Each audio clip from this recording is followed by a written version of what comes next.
ভারতের দক্ষিণাঞ্চলীয় রাজ্য কর্ণাটকের রাজধানী বেঙ্গালুরুতে ইন্ডিয়ান প্রিমিয়ার লিগ আইপিএল এর শিরোপা উৎসব অনুষ্ঠানে পদদলিত হয়ে মারা গেছেন 11 জন। আহত হয়েছেন আরও অন্তত 50 জন। বেঙ্গালুরুর এম চিন্নাস্বামী স্টেডিয়ামে ঘটেছে এই হৃদয় বিদারক ঘটনা। চলতি মৌসুমের আইপিএলে চ্যাম্পিয়ন হয়েছে কর্ণাটকের দল রয়্যাল চ্যালেঞ্জার্স বেঙ্গালুরু।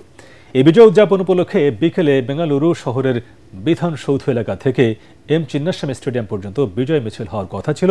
পরে সেই পরিকল্পনায় পরিবর্তন আনা হয়। নতুন পরিকল্পনা অনুযায়ী বিজয় মিছিলের পরিবর্তে চিন্নাস্বামী স্টেডিয়ামের মাঠেই আরসিবিকে সংবর্ধনা দেওয়ার আয়োজন করে কর্ণাটক ক্রিকেট অ্যাসোসিয়েশন কেএসসিএ। বিকেল 5টায় সংবর্ধনা অনুষ্ঠান শেষ করে মুখ্যমন্ত্রী সিদ্দারামাইয়ার সঙ্গে সাক্ষাৎ করতে যাওয়ার কথা ছিল আরসিবি অধিনায়ক বিরাট কোহলি সহ পুরো দলের।